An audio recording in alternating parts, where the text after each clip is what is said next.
तो बच्चों कैसे हैं आप सब। बहुत बहुत स्वागत है आपका आज की इस वीडियो में।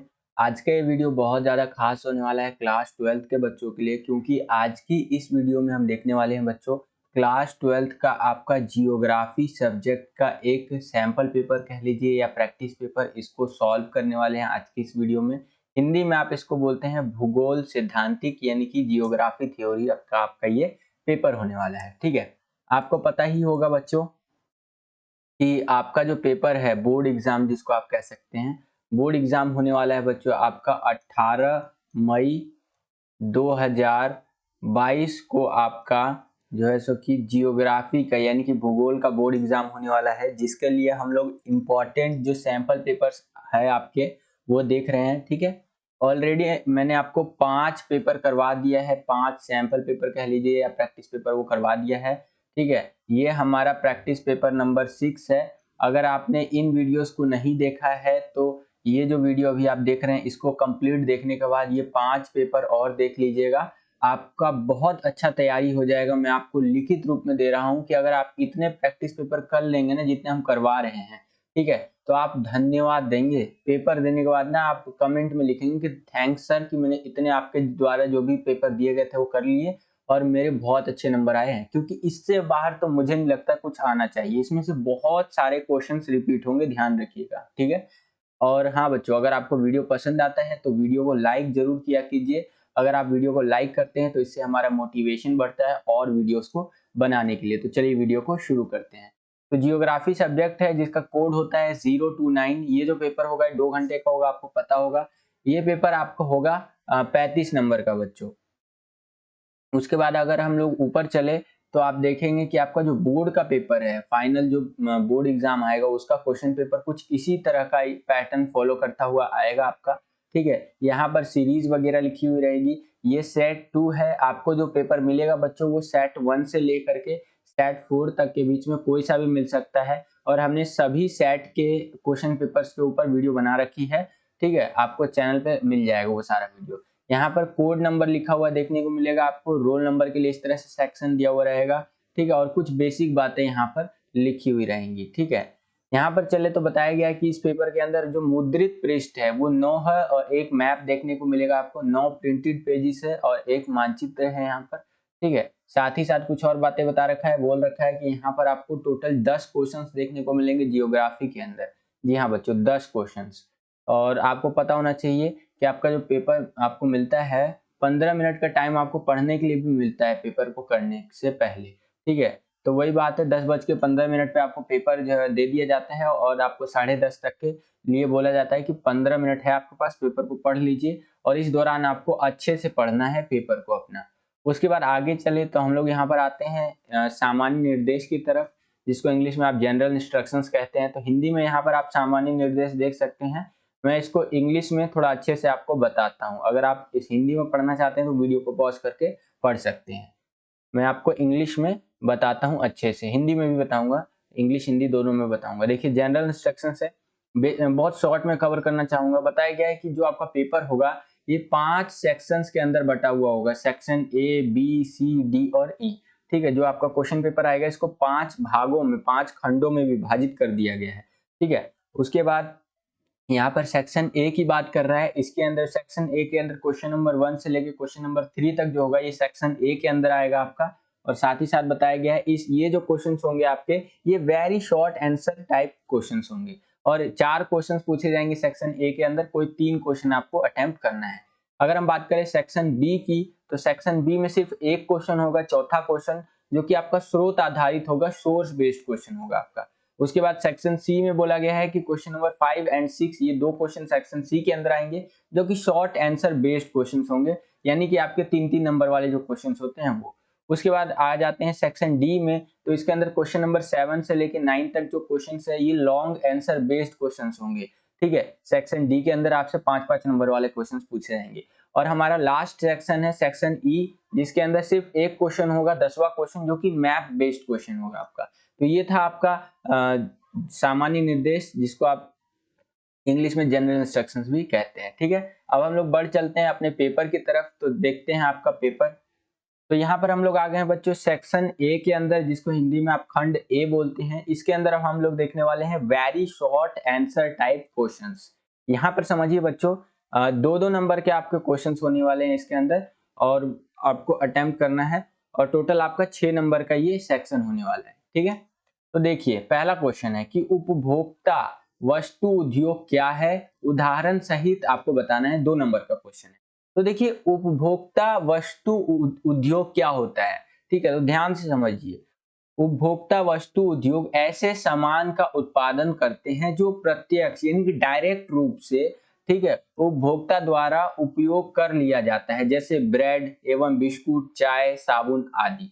ठीक है, यानी कि उपभोक्ता वस्तु उद्योग क्या होता है ना, कि इसके अंदर ऐसी चीजें बनाई जाती है। मान लीजिए इसके अंदर बनाया गया आपका ब्रेड, ठीक है, ये ब्रेड बनाया गया, तो ये डायरेक्ट रूप से जो कस्टमर है आपका, ठीक है, जो कस्टमर है आपका वो कंज्यूम कर लेगा, तो ये किसके अंतर्गत आ जाएगा, उपभोक्ता वस्तु उद्योग के अंतर्गत आ जाएगा। यानी कि जो डेली नीड्स की चीजें हैं, जैसे कि ब्रेड हो गया आपका, बिस्किट हो गया, चाय हो गया, साबुन हो गया, आपका शैम्पू हो जाएगा, तो ये सारा चीज आपका उपभोक्ता वस्तु उद्योग के अंदर आएगा। ठीक है, तो आई होप कि ये क्वेश्चन समझ में आ गया होगा। आगे चलते हैं, अगला क्वेश्चन देखते हैं बच्चों। अगला क्वेश्चन है हमारा दूसरा क्वेश्चन कि धुएं की चिमनी वाला उद्योग किसे कहते हैं। जी हाँ बच्चों, ये क्वेश्चन कई बार आपसे पूछा हुआ है, प्रीवियस ईयर के क्वेश्चन पेपर अगर आप उठा के देखेंगे तो उसके अंदर।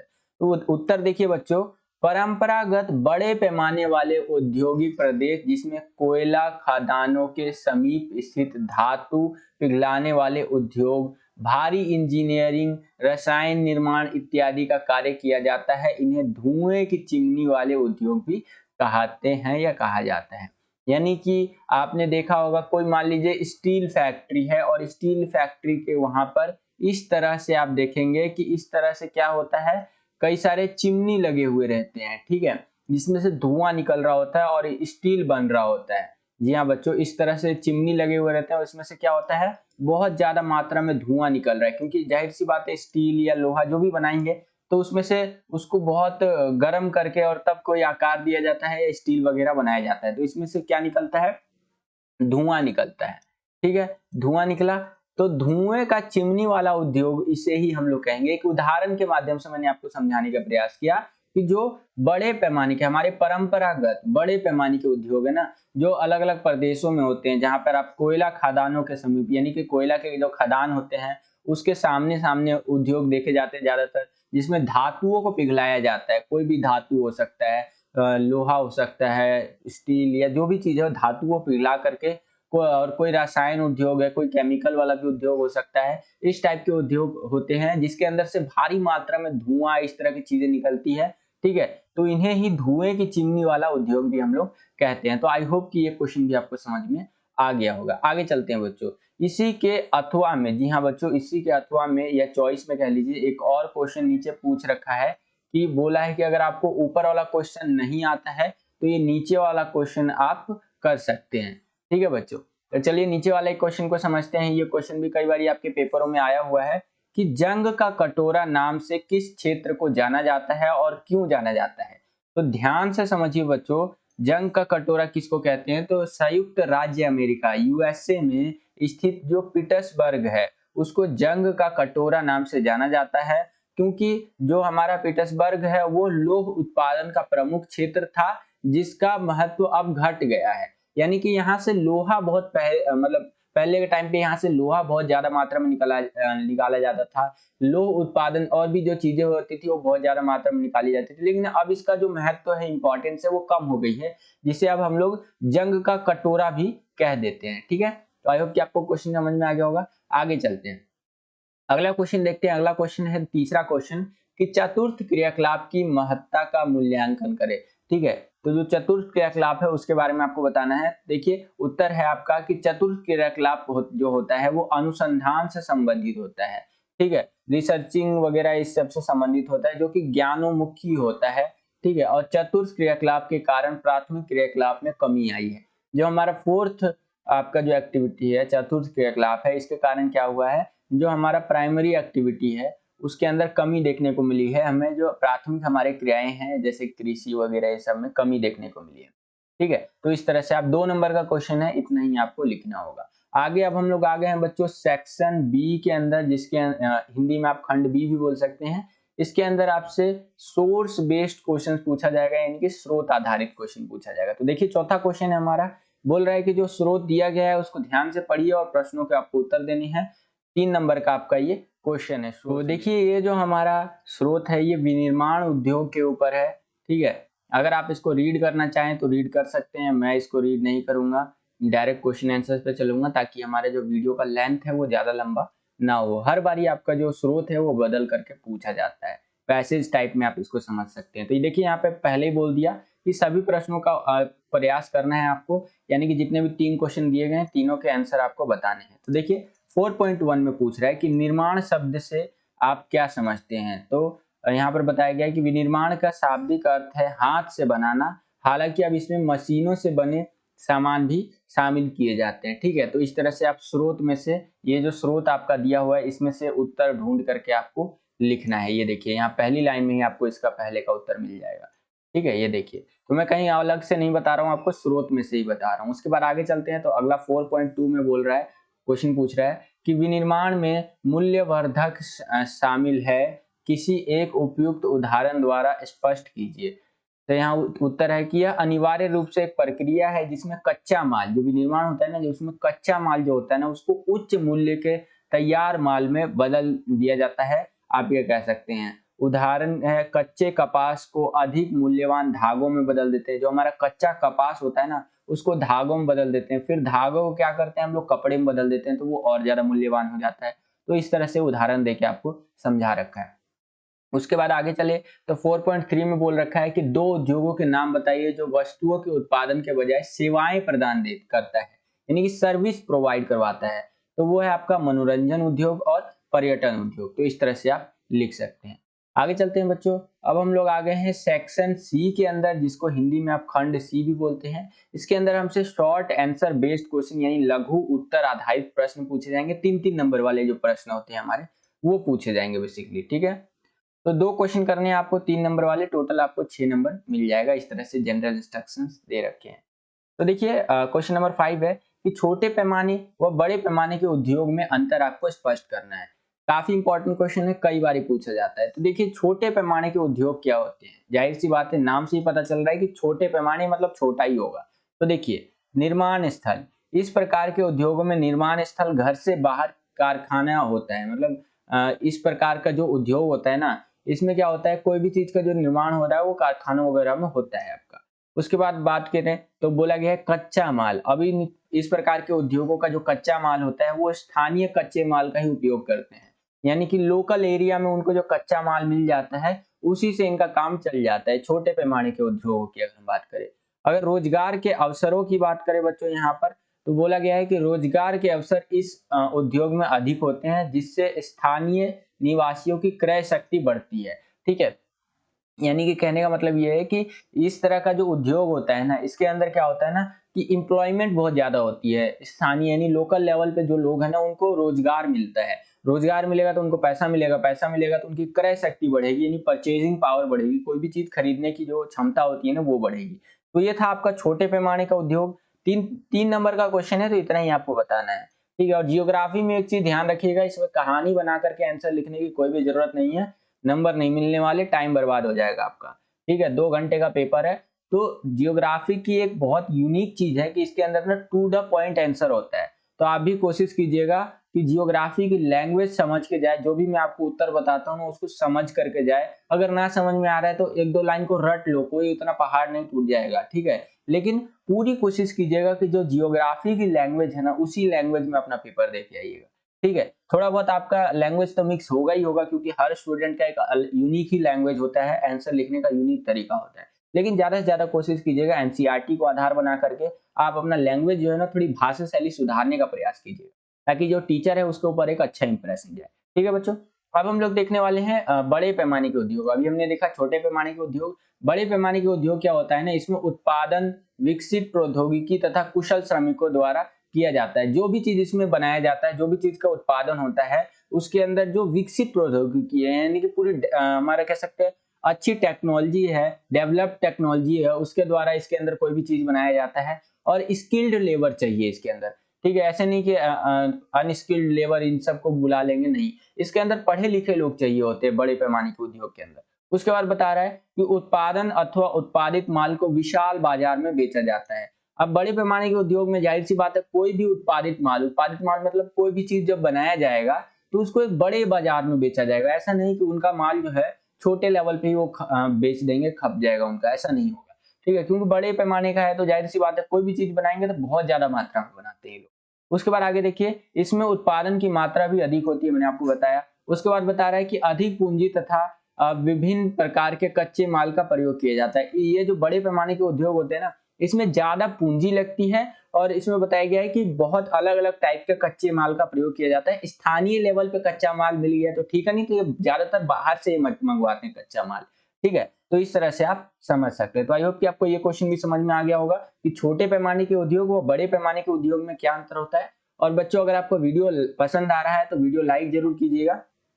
ठीक है, आज हालांकि 3 सैंपल पेपर्स आपको मैं प्रोवाइड करवाने वाला था, लेकिन किन्हीं कारणों की वजह से सिर्फ ये पेपर आपको प्रोवाइड करवा रहा हूँ। ठीक है, वो भी थोड़ा लेट होगा। अभी तो मैं जब मैं वीडियो बना रहा हूँ तो ये 8:30 हो रखा है। ठीक है, तो कोशिश करूंगा जल्दी से जल्दी आपको ये वीडियो दे दूं। और कल से वापस से हमारा जो 3 वीडियो का सीरीज है, एक दिन के अंदर हम 3 पेपर आपके लिए बनाते हैं, सैंपल पेपर, तो वो आपको मिल जाएगा।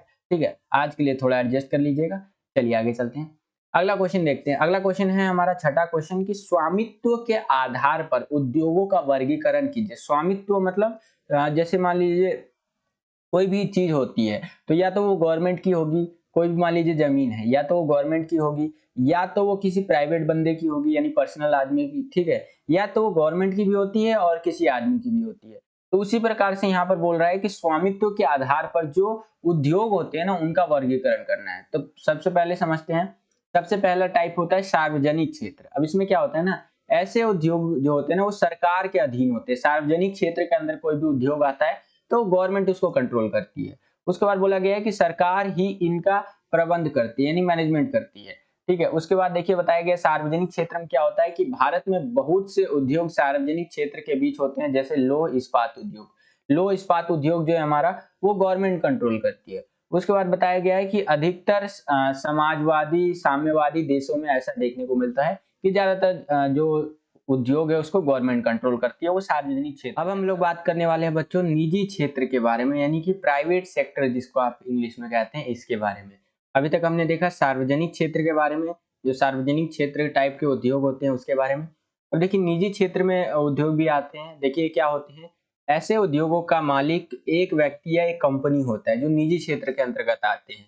ठीक है, उसके बाद बोला गया है व्यक्ति या निजी कंपनियां इन उद्योगों का प्रबंध करती हैं। ठीक है, यानी कि प्रबंधन करती है मतलब मैनेजमेंट करती है। उसके बाद अगला है कि पूंजीवाद, जो हमारा पूंजीवाद देशों में यह व्यवस्था होती है।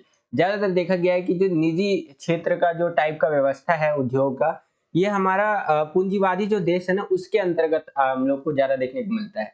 ठीक है, भारत में अगर हम लोग बात करें तो टाटा समूह यानी कि टाटा जो ग्रुप्स है या बिरला हो गया, रिलायंस हो गया इंडस्ट्रीज, इसके उदाहरण ये सारा हमारा निजी क्षेत्र के अंतर्गत आता है बच्चों।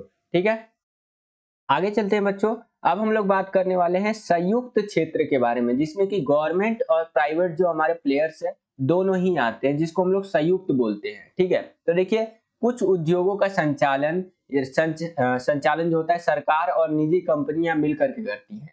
ठीक है, तो प्राइवेट सेक्टर आपको पता चल गया। प्राइवेट सेक्टर के अंदर ऐसे उद्योग आते हैं जो कि किसी एक आदमी को द्वारा ओन किए जाते हैं, मतलब किसी एक आदमी का होगा उद्योग या फिर किसी एक कंपनी का होगा। सार्वजनिक के अंदर पूरा गवर्नमेंट का होता है, सरकार का होता है। लेकिन जो संयुक्त क्षेत्र होता है यानी कि संयुक्त क्षेत्र के अंदर क्या होता है ना कि जो कंपनियां होती है, जो उद्योग होता है, ये सरकार भी कंट्रोल करती है और निजी कंपनियां दोनों मिल करके कंट्रोल करती है। जैसे कि Hindustan petroleum corporation limited HPCL तथा मित्तल एनर्जी लिमिटेड।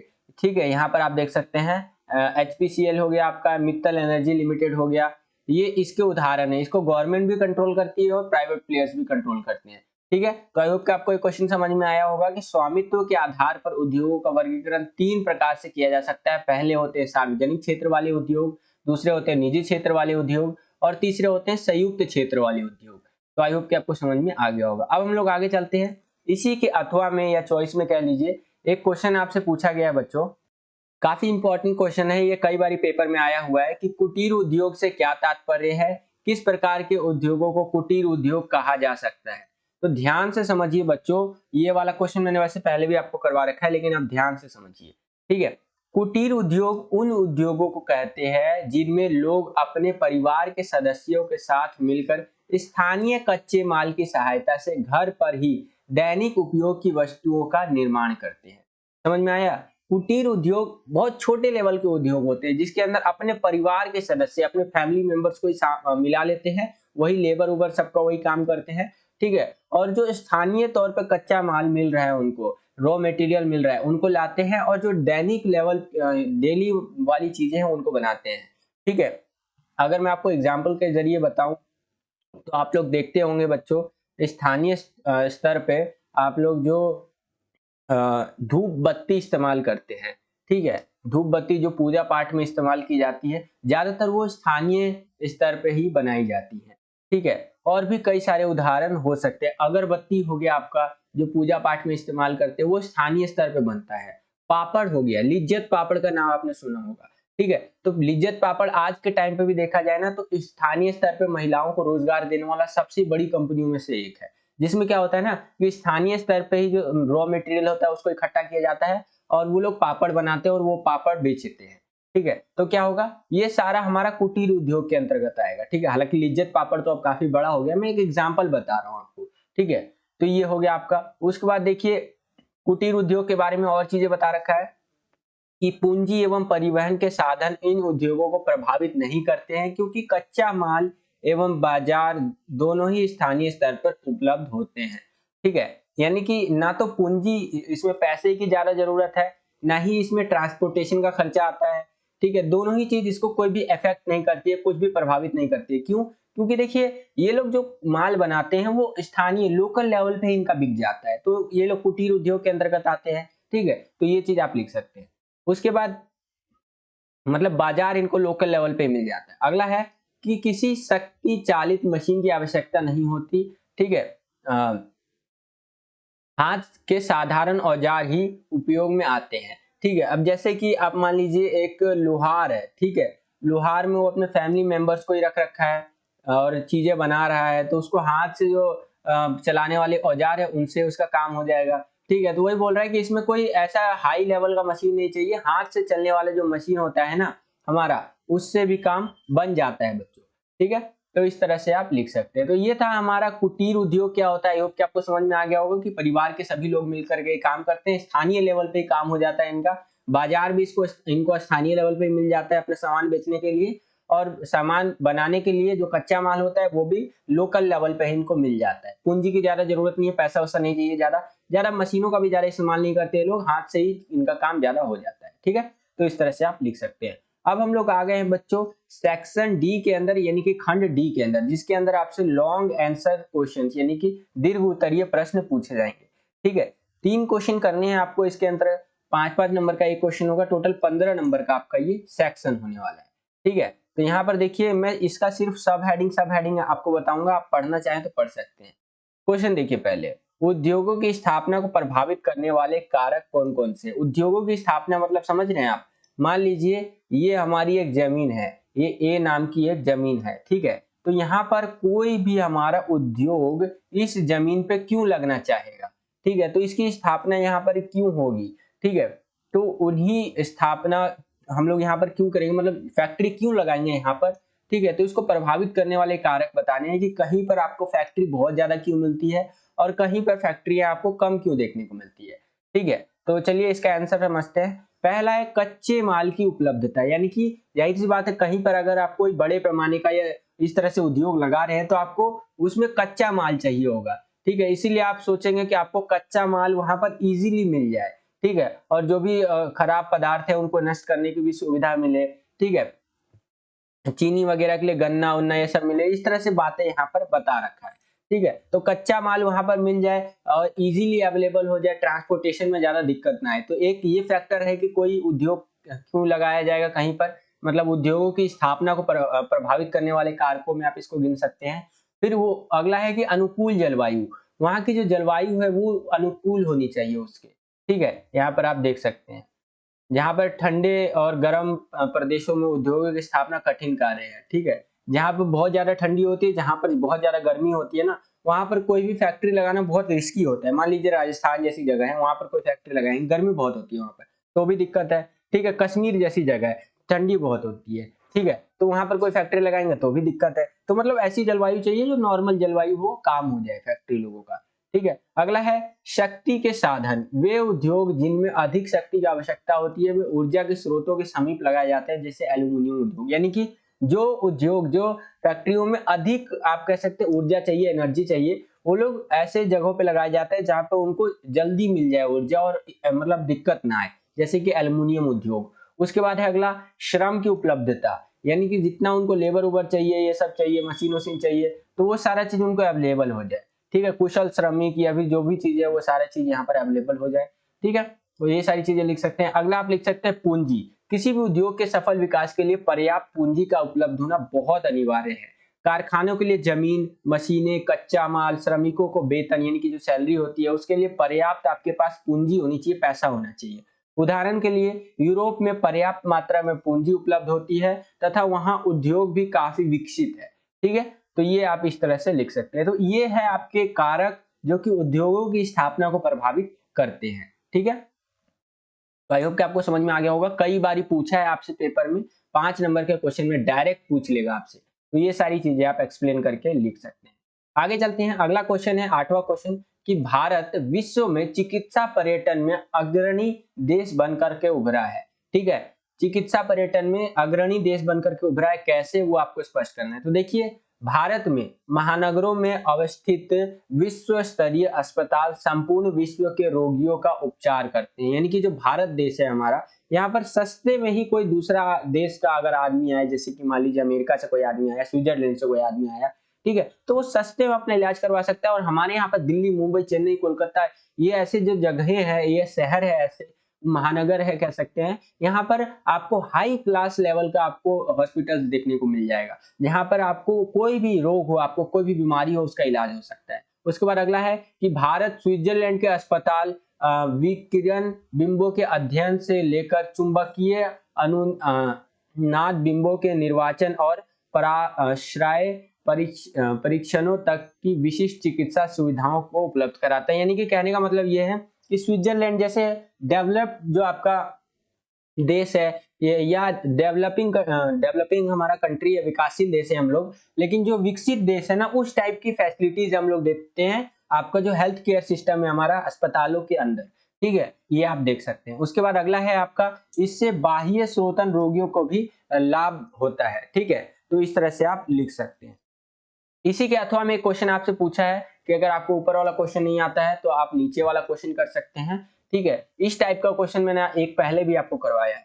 क्वेश्चन है आपका कि मनुष्य निर्मित महत्वपूर्ण नौ परिवहन नहर का नाम बताइए जो अटलांटिक महासागर जो है उसको प्रशांत महासागर से जोड़ती है। इस नहर की विशेषता को बताना है आपको, ठीक है। मैंने पहले आपसे सुएज नहर के बारे में बात किया था, ठीक है। इसी टाइप से क्वेश्चन पूछता है सुएज नहर का, और इसी टाइप से सेम इसी तरह से अगर आपका पूछेगा पनामा नहर के बारे में तो इस तरह से पूछेगा। जो क्वेश्चन है ना डायरेक्ट इशारा कर रहा है कि भाई पनामा नहर के बारे में लिख देना है आपको। तो देखिए, ये पनामा नहर है आपका, जो कि उत्तरी एवं दक्षिणी अमेरिका के बीच में है और 72 किलोमीटर लंबी है ये, ठीक है। इस नहर के कारण उत्तरी अमेरिका के पूर्व न्यूयॉर्क एवं पश्चिमी स्थित सैन फ्रांसिस्को के जो बीच का जल परिवहन है ना, वो 13,000 किलोमीटर की दूरी कम हो गई है। इसी तरह पश्चिमी यूरोप एवं संयुक्त राज्य अमेरिका के पश्चिमी तट तक की दूरी कम हो गई है, ठीक है। इस तरह से आप लिख सकते हैं। उसके बाद अगला है कि दक्षिणी अमेरिका के पूर्वी एवं पश्चिमी तटों के मध्य आसानी से परिवहन हो सकता है।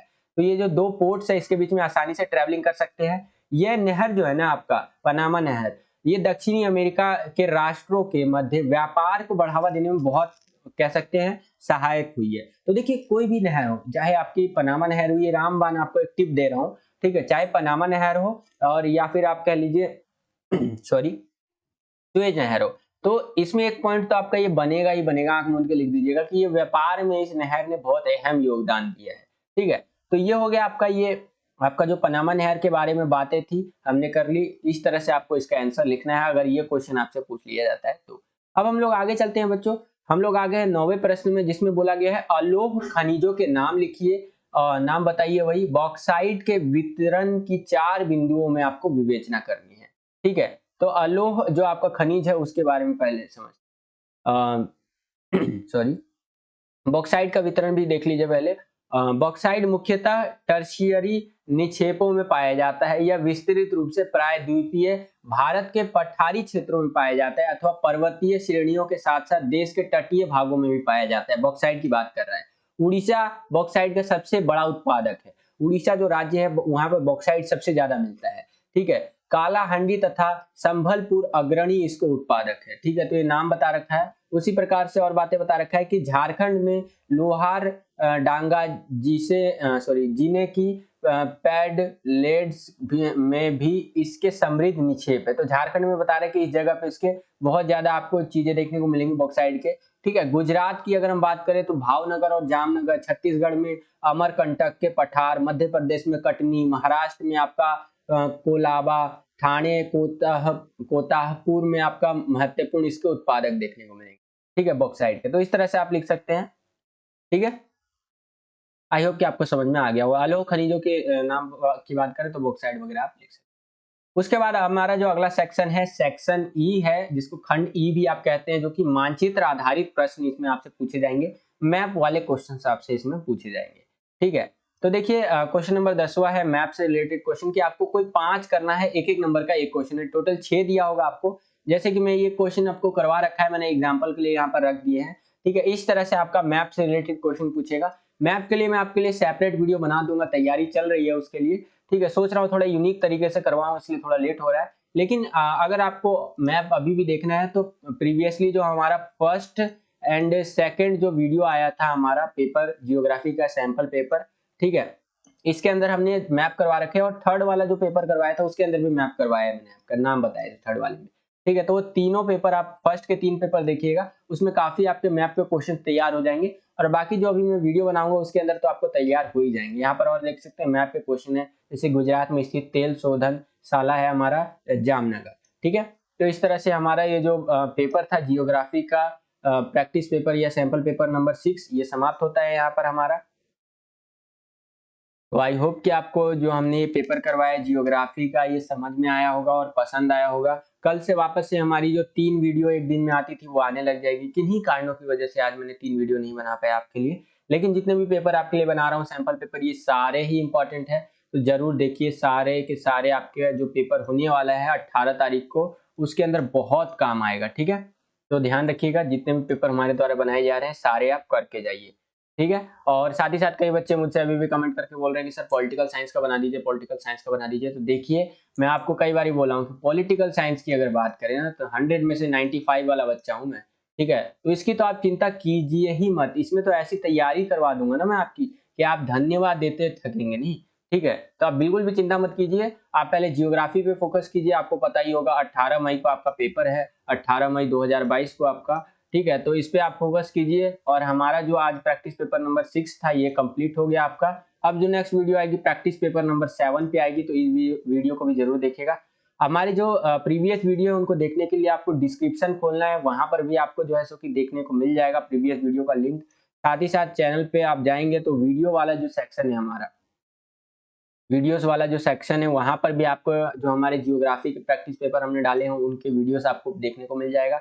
साथ ही साथ हमने प्लेलिस्ट बना रखा है। ठीक है, प्लेलिस्ट बना रखा है, तो वहां पर भी आप जाकर के प्लेलिस्ट वाले सेक्शन में भी देख सकते हैं, इसकी सेपरेटली प्लेलिस्ट भी बना रखी है।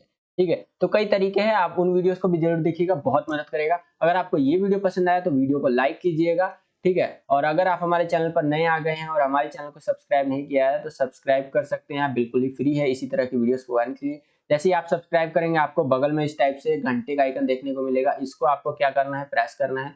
प्रेस करने के बाद ऑल पे आपको क्लिक कर देना है। जैसे ही आप ऑल पे क्लिक कर देंगे हमारे द्वारा जितनी भी वीडियोस बनाई जाएगी उसका नोटिफिकेशन सबसे पहले आप तक पहुंच जाएगा, जिससे कि आप अपने एग्जाम्स की तैयारी और भी अच्छी तरीके से कर सकते हैं बच्चों। ठीक है, तो मिलता हूँ आपसे अगली वीडियो में, तब तक के लिए खुश रहिए, खुश रखिए सभी को। जय हिंद, वंदे मातरम।